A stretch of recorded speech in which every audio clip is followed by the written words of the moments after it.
Non seulement je le pense, mais je le crois. Et je m'y active.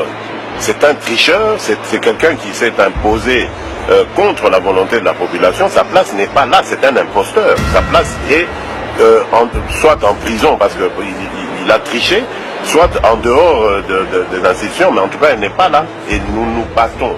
Monsieur le Président, dans votre exercice du pouvoir, vous avez pu engager le pays dans une transition qui avait abouti à la réunification du territoire national alors divisé. La population souffre, mais elle meurt énormément à cause d'un individu, Joseph Kabila, qui est la haute incarnation du mal congolais.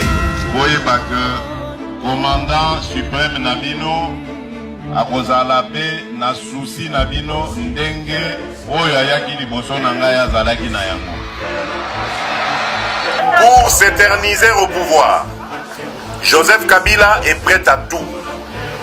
Dans son plan machiavélique, non sans cynisme avéré, il continue de multiplier les artifices et subterfuges de toutes sortes et n'hésite pas à utiliser des moyens qui heurtent la conscience humaine, comme l'ouverture des foyers d'insécurité, notamment dans le Kasaï, où l'on déplore des massacres et autres crimes ignobles dont sont victimes les civils, parmi lesquels les 2 experts des Nations Unies.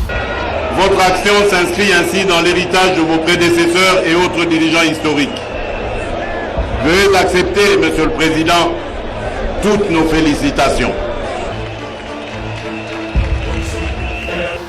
Qu'étant donné que la République démocratique du Congo est sa propriété privée, seul Louis-Joseph Kabila et sa famille pouvaient y vivre décemment.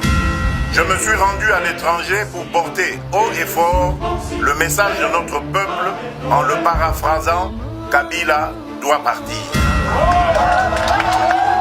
Voyez que commandant suprême Nabino akozala pe na souci Nabino ndenge oyo ayaki liboso na ngai azalaki na yango.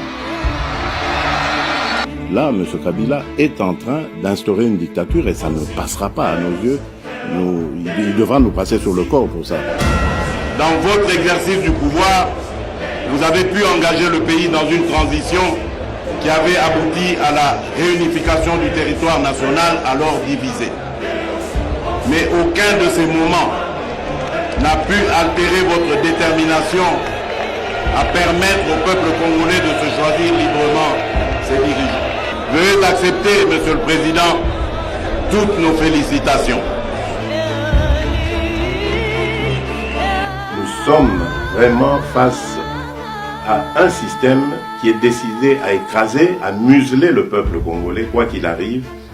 Et donc, nous n'avons pas d'état d'âme à avoir. Votre action s'inscrit ainsi dans l'héritage de vos prédécesseurs et autres dirigeants historiques. Veuillez accepter, Monsieur le Président, toutes nos félicitations. L'opinion doit comprendre que c'est le régime de M. Kabila qui refuse le rapatriement et même l'inhumation dans des conditions dignes de la hauteur de la personne qui était le président Tshisekedi. Le régime de Kabila a outrepassé les limites et que le corps du président Tshisekedi ne devrait pas passer aussi assez longtemps à Bruxelles. Aujourd'hui, le Congo a besoin d'être libéré.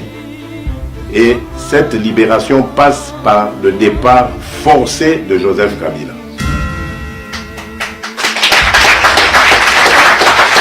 Veuillez accepter, Monsieur le Président, toutes nos félicitations. Non seulement je le pense, mais je le crois. Et je m'y active.